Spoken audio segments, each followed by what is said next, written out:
This is my project for Python CSE 110. The very first thing I do is I initialize the turtle module and give it some very basic attributes. I import turtle, I call the screen, and I put the background color as white, and then I call my turtle Tess. Right here is where I actually define turtle. Tess's color I left blank, and Tess's fill color I left blank right here. Those are going to be defined later in the program, or in the function itself.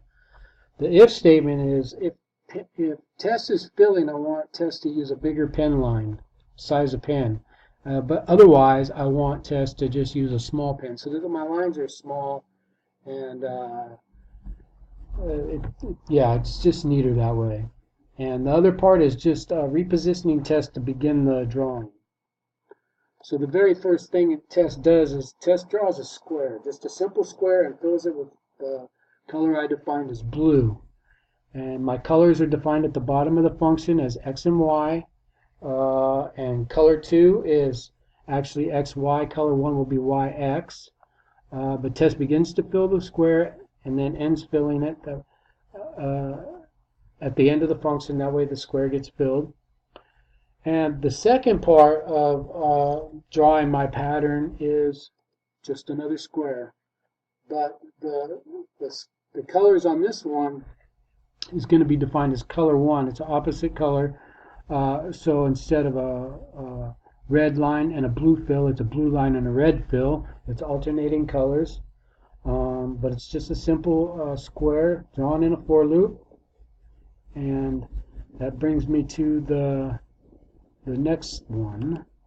This is where it gets a little bit, not tricky, but a little bit more in depth.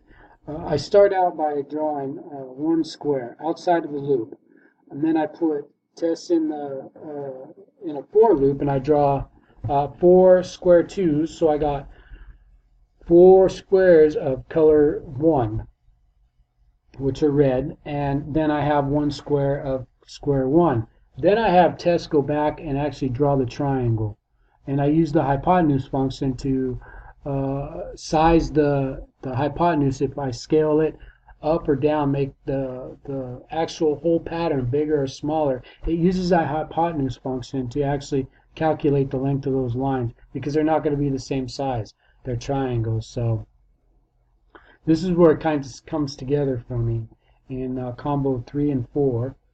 And then my next one is I'm going to take that function and draw it 4 times. The way I built my whole pattern is I started from the outside and worked in.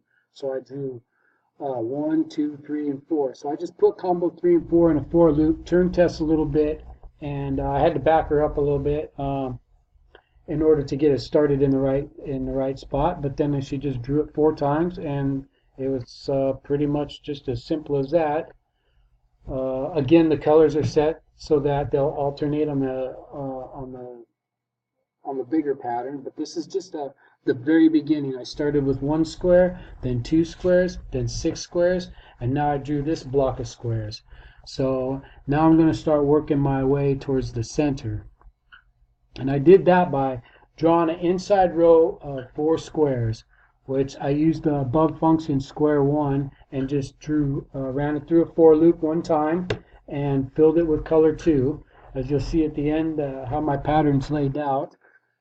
Now I took this function right here and put it inside of another function, so they're actually calling on each other. And how I did that was, bang, the same way I did the outside perimeter is I drew the inside square, and I just took the inside row, put it in a for loop, turned Tess 90 degrees every time it went through the loop, so it turned, and the color scheme is still the same.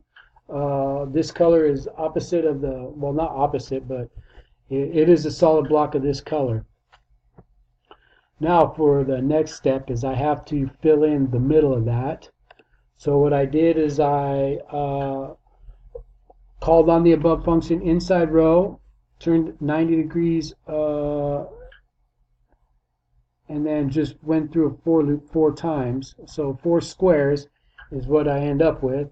It fills the inside. So when I said that I built my pattern from the outside in, this is the last piece for my 6x6 block in the middle.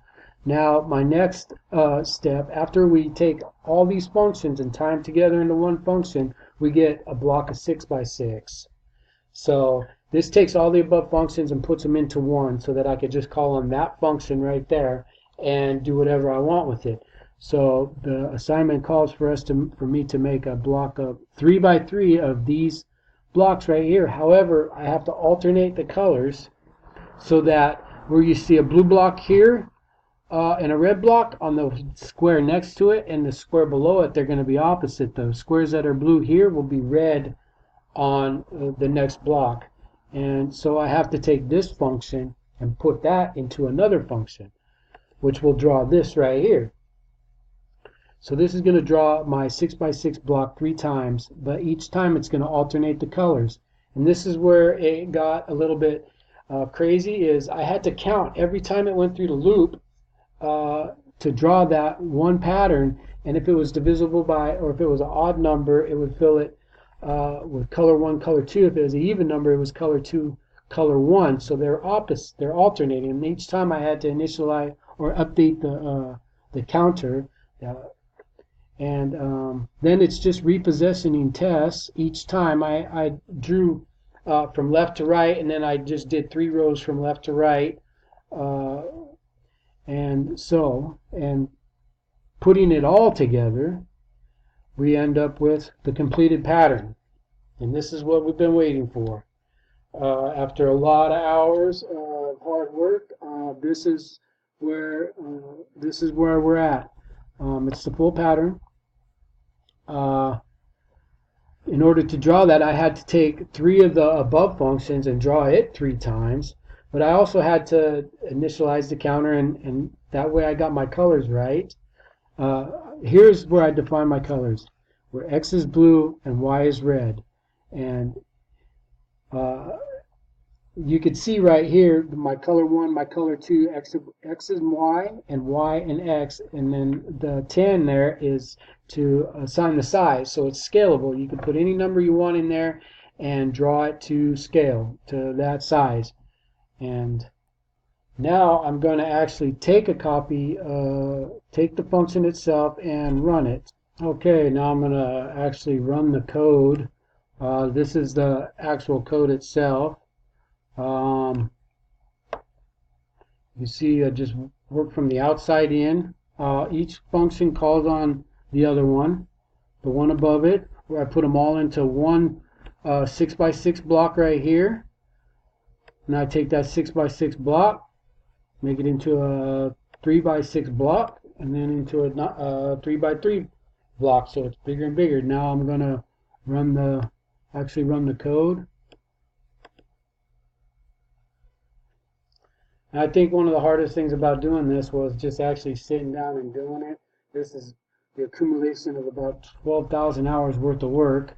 But it's pretty satisfying to see it all come together. A lot of the times when I was doing this project, some of the things that came together for me were purely by accident and trial and error. But this is it. I took it off the speed thing because when I ran it on the actual speed part, where it just instantaneously does it, the turtle ends up in the wrong spot sometimes, and the colors are not, or the color lines are not filled in the way they should be in some places. Yeah, it's good for when you just want to check it real quick. But I think when I'm just trying to draw the code out, I just want to see test, do what test does, and that's it. Thank you. I did learn a lot doing this project, but I still feel like as far as coding goes, I have a long ways to go. I still have a lot to learn, but I think one of the biggest things is just getting in there and do it. I did this essentially without no tutors. Um, I did sit side by side with one of my classmates, and we did work together on it. And he showed me a few things that I was doing wrong, and helped me correct a few things, and for that I'm grateful. And that's it.